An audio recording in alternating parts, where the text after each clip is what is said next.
மலேசியாவின் முக்கிய நாளிதழ்களில் ஒன்றாக விளங்கும் தமிழ் மலர் பத்திரிகை தற்காலிகமாக நிறுத்தப்படுவதாக அதன் தலைமை நிர்வாகி டத்தோ பெரியசாமி தெரிவித்துள்ளார். பத்திரிகை துறையின் நீண்ட நெடுங்கால அனுபவத்தில் வருத்தமான செய்தியை தாம் பதிவு செய்வதாக அவர் குறிப்பிட்டுள்ளார். இதுவரை அச்சு வடிவில் வெளிவந்த நம் தமிழ் மலர் பத்திரிகை அச்சு ஊடகமாக வருவதில் சிரமத்தை எதிர்நோக்குவதால் தற்காலிகமாக அதனை நிறுத்தம் செய்வதாகவும், மாற்றாக தமிழ் மலர் வலைத்தளம், தமிழ் மலர் செயலி மற்றும் மலர் வலையொலி என தொடர்ந்து மக்கள் பணியாற்றுவோம் என்றும் அவர் தெரிவித்தார். மாதம் 3 லட்சத்துக்கும் அதிகமான பார்வைகளை பெற்று மிக குறுகிய காலத்திலேயே மக்களின் பேராதரவு மலர் வலையொலிக்கு கிடைத்திருப்பது மகிழ்ச்சியாக இருப்பதாக தெரிவித்த அவர், தொடர்ந்து மக்களின் ஆதரவு மேலோங்க வேண்டும் என்று கூறினார். NST, சினார்ஹரியான் போன்ற பத்திரிகைகள் அச்சு ஊடகத்திலிருந்து வெளியாகி ஆன்லைனில் இயங்குவதாக சுட்டிக்காட்டிய அவர், இன்றைய புதிய தலைமுறையின் தேர்வாக இணைய உலகம் இருக்கிறது என்று கூறினார். எனவே இந்த மாற்றம் அவசியம் என்று அவர் வலியுறுத்தினார். அதோடு பத்திரிகை அச்சிடுவது உட்பட பிற செலவுகளும் கட்டுப்படியாகவில்லை என்று சுட்டிக்காட்டிய அவர், வாங்கி வாசிப்பவர்களின் எண்ணிக்கையும் குறைந்து விட்டதாகவும் அவர் தெரிவித்தார். மேலும் உடல் அளவில் தாம் பெரிதும் பாதிக்கப்பட்டுள்ளதால் தன்னால் முன்பு போல் செயல்பட இயலவில்லை என்றும், எனவே தமிழ் மலர் பத்திரிகையை இப்போதைக்கு கைவிட முடிவு செய்துள்ளதாகவும் அவர் கூறினார். அப்போதைய எதிர்க்கட்சி தலைவராக இருந்த அன்வார் குறித்த செய்திகளை தமிழ் மலர் தாங்கி வந்ததால் அன்றைய ஆளும் தரப்பினர் சிலர் தமிழ் மலர் பத்திரிகை எதிர்க்கட்சி பத்திரிகை என்று முத்திரை குத்தினார்கள். இருப்பினும் பல இன்னல்களை சந்தித்து அன்வார் பிரதமர் ஆனார். தமிழ் மலரும் அந்த நேரத்தில் பல சவால்களை சந்தித்தது. எதிர்க்கட்சி தலைவராக இருந்த அன்வார் பிரதமர் ஆகியிருக்கிறார் என்றால் அதற்கு பின்புலமாக தமிழ் மலரும் இருந்தது என்பது எங்களுக்கு பெருமையே. அதேபோல் நம் இந்திய சமுதாயத்தினரின் 84 விழுக்காடு வாக்குகளும் அன்வாரின் வெற்றிக்கு பலமாய் அமைந்தது. தற்போது நம் சமுதாயத்தினர் மத்தியில் சில அதிருப்திகள் நிலவினாலும் நிச்சயம் அன்வார் நம் சமுதாய முன்னேற்றத்திற்கான திட்டங்களை வகுப்பார் என்று தாம் உறுதியாக நம்புவதாக அவர் கூறினார். மேலும் தமிழ் மலர் பத்திரிகை நிறுத்தம் என்ற செய்திகள் பரவியது முதல் தொலைபேசி அழைப்புகள் எனக்கு மட்டும் என்றில்லாமல் தமிழ் மலர் தரப்பின் பலருக்கும் வந்த வண்ணம் உள்ளது. பலரும் வருத்தம் தெரிவித்துள்ளனர். அந்த பேரன்புக்கு நன்றியை தெரிவித்துக் கொள்வதாக அவர் குறிப்பிட்டார். சிலர் ஞாயிற்றுக்கிழமை மட்டுமாவது தமிழ் மலரை நிலைநிறுத்துங்கள் என்று அன்பு கட்டளை இடுகின்றனர். இருப்பினும் அதை நாங்கள் கலந்து ஆலோசித்து பரிசீலிப்போம் என்பதை தெரிவித்துக் கொள்கிறோம். எனவே தமிழ் மலர் பத்திரிகைக்கு ஆதரவளித்த அனைத்து உள்ளங்களுக்கும் நன்றியை தெரிவித்துக் கொள்கிறேன். இதற்காக பாடுபட்டவர்களும் நன்றிக்குரியவர்களே, அவர்களுக்கும் எனது நன்றிகள் என்று அவர் கூறினார். அச்சு ஊடகத்தின் அடுத்த நிலையாக மின்னியல் ஊடகம் இருப்பதால் தமிழ் மலர் இயங்கலை வாயிலாக புதிய வெளிச்சம் பெற்று உங்களை கவரும். நமது தமிழ் மலர் இணையதளம், தமிழ் மலர் செயலி மற்றும் மலர் வலையொலிக்கு தொடர்ந்து வாசக நெஞ்சங்களின் ஆதரவு இருக்கட்டும் என்று டத்தோ பெரியசாமி கேட்டுக்கொண்டார். இதோ உங்களோடு பேசுகிறார் டத்தோ பெரியசாமி. அன்பார்ந்த தமிழ் மலர் வாசகர்கள் பெருமக்களே, தமிழ் மலர் நாளிதழ் இப்போது தற்காலிகமாக நிறுத்தப்பட்டுள்ளது.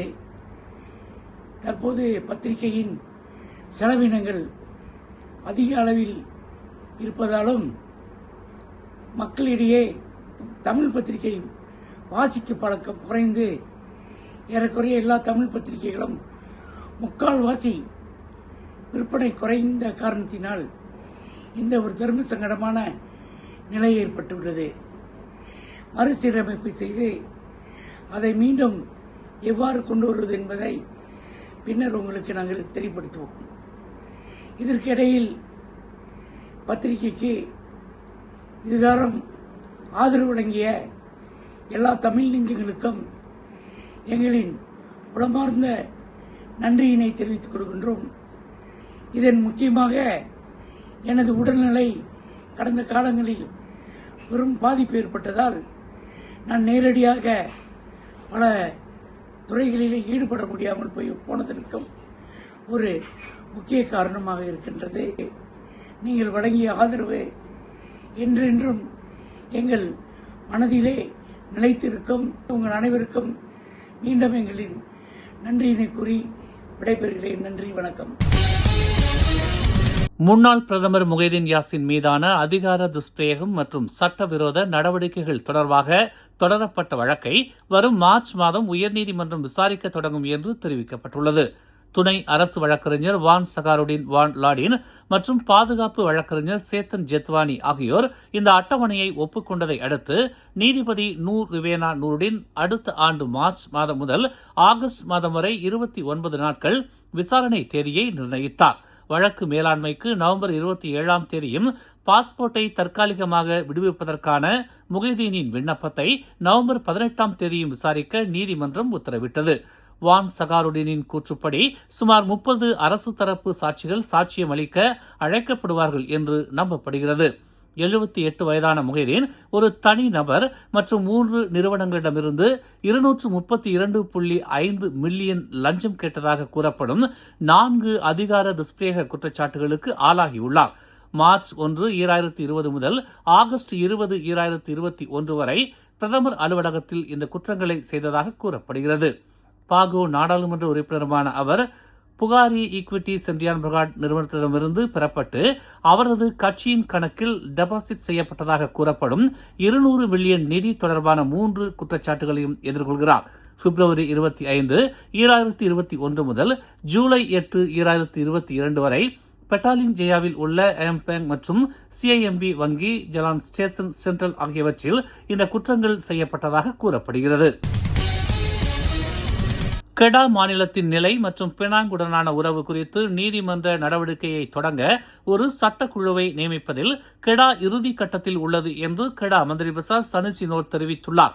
2023ஆம் ஆண்டு சுல்தான் சலாகுடின் சுல்தான் பட்லி ஷா கெடாவின் வரலாற்றை, குறிப்பாக பினாங்கை குத்தகைக்கு விடுவது குறித்த கேள்வியை வெளிப்படையாக தெளிவுபடுத்த வேண்டும் என்று அழைப்பு விடுத்ததை அடுத்து இதனை அவர் தெரிவித்தார். இந்த விஷயத்தை முழுமையாக விசாரிக்க மாநில அரசு வரலாறு மற்றும் சட்ட வல்லுநர்கள் கொண்ட ஒரு ஆராய்ச்சி குழுவை அமைத்ததாக சனூசி கூறினார். இதில் ஆழமான பகுப்பாய்வுகளை மேற்கொள்வது, ஆவணங்களை தயாரிப்பது மற்றும் நீதிமன்றத்தில் சட்ட நடவடிக்கைகளை தொடங்குவது ஆகியவை அடங்கும் என்று அவர் இன்று மாநில சட்டமன்றத்தில் கெடாவின் 2026 பட்ஜெட்டை தாக்கல் செய்த போது இதனை தெரிவித்தார். கோலாலம்பூர் ஜலான் மஸ்ஜித் இந்தியா பகுதியில் இன்று திடீர் குழி ஏற்பட்டதை அடுத்து பரபரப்பு ஏற்பட்டது. இதனை அடுத்து கோலாலம்பூர் நகராண்மை கழகமான DPKL ஜலான் மஸ்ஜித் இந்தியாவின் சில பகுதிகளை வாகன போக்குவரத்துக்கு தற்காலிகமாக மூடியது. காலை சுமார் 8:40 மணி அளவில் பாம்பே நகைக்கடைக்கு முன்னால் இந்த சம்பவம் நிகழ்ந்ததாக DPKL தெரிவித்துள்ளது. பாதுகாப்பு காரணங்களுக்காக மசூதிக்கு அருகில் உள்ள லோரோங் மஸ்ஜித் இந்தியா 4 இருந்து பாதிக்கப்பட்ட பகுதி வரை ஜலான் மஸ்ஜித் இந்தியா தற்காலிகமாக வாகன போக்குவரத்திற்கு மூடப்பட்டதாக ஒரு அறிக்கையில் தெரிவிக்கப்பட்டுள்ளது. DPKL, ஸ்லாங்கூர், இண்டா வாட்டர் கன்சோர்டியம் மற்றும் டாங்வாங்கி காவல்துறையைச் சேர்ந்த குழுக்கள் சம்பவ இடத்தில் விசாரணைகளை மேற்கொண்டு வருவதாக தெரிவிக்கப்பட்டுள்ளது. பொது பாதுகாப்பு தங்கள் முதன்மையான முன்னுரிமையாக உள்ளது என்றும் கண்காணிப்பு மற்றும் தொழில்நுட்ப பணிகள் தொடரும் என்றும் அவ்வப்போது மேலும் புதுப்பிப்புகள் வழங்கப்படும் என்றும் DPKL தெரிவித்துள்ளது. கடந்த ஆண்டு ஆகஸ்ட் 23ஆம் தேதி 48 வயதான இந்திய சுற்றுலா பயணி ஜி விஜயலட்சுமி ஜலான் மஸ்ஜித் இந்தியாவில் ஏற்பட்ட 8 மீட்டர் ஆழமுள்ள திடீர் குழியில் விழுந்து காணாமல் போனார். கழிவுநீர் குழாய் அமைப்பில் ஏற்பட்ட ஒரு செயல் இழப்பே அந்த குழிக்கான காரணம் என அடையாளம் காணப்பட்டது. இது ரசாயன எதிர்வினையால் அரிக்கப்பட்டு மண்ணின் உறுதியற்ற தன்மையால் பாதிக்கப்பட்டது என்று அண்மையில் அறிக்கை வெளியிடப்பட்டது.